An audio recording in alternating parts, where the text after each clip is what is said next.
I call the Honourable Member Catherine Delahunty. Tēnā koe. Tēnā koe, Mr Speaker. He mihi nui Order. There are two members interjecting on each other. I call the Honourable Member Catherine Delahunty. Tēnā koe, Mr Speaker. Tēnā koutou te whare. Ko tēnei pō. I'd like to start my speech on this third reading with a couple of whakatauki. One of them is he toi whakairo he mana tangata. Where there is artistic excellence, there is human dignity. And the other one, which is more appropriate to this bill, which is, it's a tale told by an idiot full of sound and fury, signifying nothing.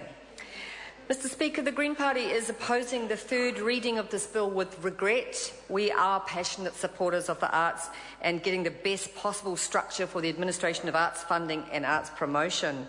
And we think every form of arts, from murals on the street to matatini competition to Pacifica in Auckland, Shakespeare in the Park, Play It Strange, Arts Access, you name it, deserves their share of the funding, as well as the opera and the sculpture. The highbrow and the lowbrow are all part of what makes us a creative country. And although I didn't agree personally with everything Helen Clark did, we cannot deny, Mr Speaker, that she backed the arts like no one else as a Prime Minister or even a Minister before or since. And that's a legacy we should be proud of rather than try to tear apart. However, we have four issues with this bill. The first is to change the structure of the Creative New Zealand bodies into a single body which will have 13 members. And the concern that's been raised with us is that Te Wakatoi will be subsumed into a single body and lose its identity and ability to promote tangata whenua artistic achievement. Te Wakatoi will be replaced by 4 members who will, quote, be qualified by their knowledge of tikanga Māori and Māori art, 4 out of 13. Now, the argument's been made to me by some people I respect that this is timely and appropriate. It is said that we have matured as a country so that Māori art and artists will never again be marginalised by being subsumed into a single arts body. However, I'm not sure that the national cultural consciousness has matured to that point. That's very optimistic, but it's not what we have heard from Māori artists. Māori artists have told us in simple language that they are still struggling to get a share of the resources and that they would prefer to keep the iconic Te Wakatoi because it is their waka. It is their waka and it's for them to say what happens to it. That is actually what Te Tiriti o Waitangi means. It means that to uphold to Article 2, the Crown does not second-guess tangata whenua and decide to disestablish their specific and unique arts body without their full endorsement. The Green Party stands by that principle, and we're yet to be convinced that 4 out of 13 people on the board is an expression of Te Tiriti o Waitangi. It is certainly true that the Select Committee had a very small number of submissions in which to make the job of this, the rest of us harder. It's difficult to evaluate the merits of a bill when there hasn't been much input. But we need to face the reality that some people will never come to the Select Committee to make a submission. They are actually intimidated. That does not mean their voice is not important. We need to approach rōpū and networks in the arts sector and gather their views. Listen to what they say. The Select Committee is not the only place where we should gather opinion, and it is not necessarily the best place to gather opinion in many sectors. The Select Committee is only one place, and the Select Committee remains a very Pākehā, very formal, and very, except for Māori affairs, very formal, very parliamentary Westminster way of assessing an issue. So I know why some people didn't show up. Of equal, if not even greater concern to us, Mr Speaker, is the disbanding of the South Pacific Arts Committee, replacing that with 2 Pacific representatives on that single body.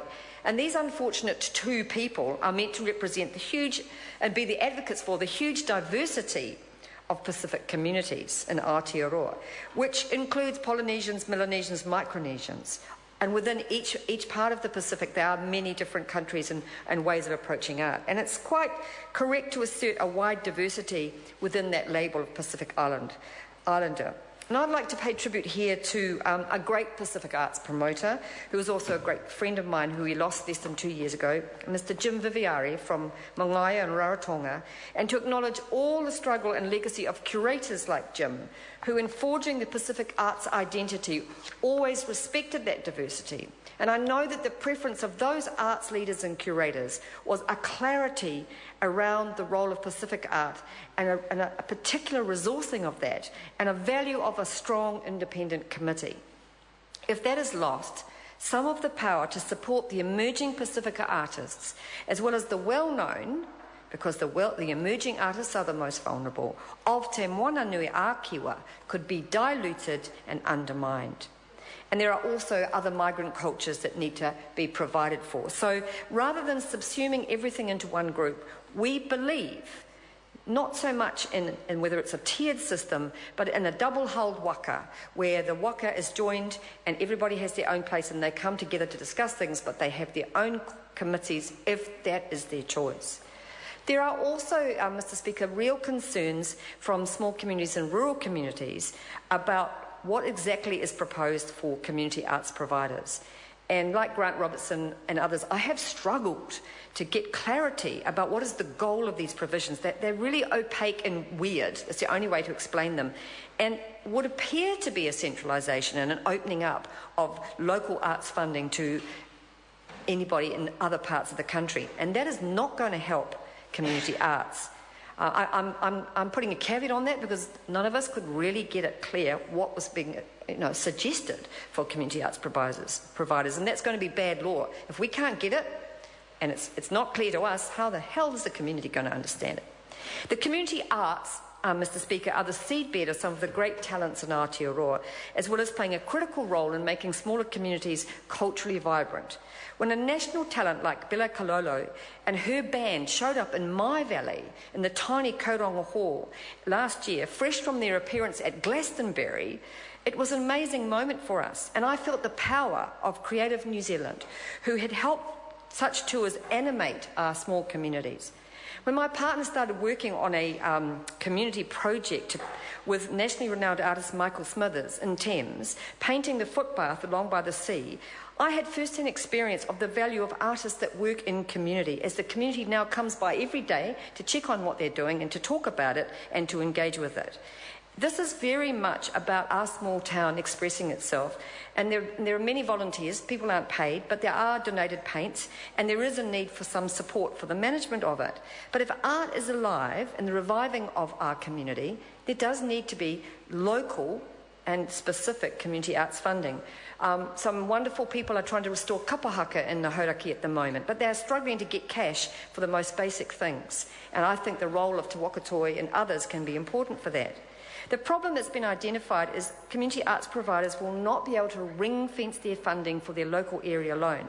If the small and unsophisticated have to compete with the large urban voice, we can see the unravelling of community arts in the regions. And that's actually where quite a few people live, and quite a bit of culture lives, and quite a bit of reality actually develops. And much of the content of the greatest art that we produce comes from those communities, let alone the people.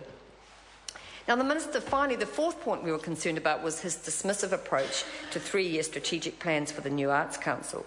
And if the strategic planning approach is an apparent waste of time, I can agree with the possibility that strategic planning can be a waste of time if it becomes an end in itself rather than a roadmap to ensure direction and coherence. But let's not dismiss the idea of a coherent plan just because some strategic planning can be very badly managed and inward-looking. We actually are talking about the whole country, and we would like to see a coherent strategic plan. So overall, we are disappointed that the restructuring has been designed, and it's very unclear to us who will actually benefit, except people who want to, as the previous speaker said, get rid of committees and ban words like community. Therefore, we're not able to support the bill at this point. I was interested in the previous speaker's comments about the language, because language is very powerful in the arts community, and what language the Minister for Listen will accept. In my office, we have other rules about language. It's not so much about banning words. It's about making whatever we communicate understandable to everybody we're talking to and everyone in the community, and making sure that everything we say is about respecting and welcoming people to participate and not trying to intimidate them by using Latin and words of more than one syllable. Because if we're going to have a country where everyone can participate, we need to look at ourselves in this house and say, how are we communicating? Art is about communication. This bill doesn't cut it. We can't support it. Kia ora tātou katoa. Speaker. I call the honourable member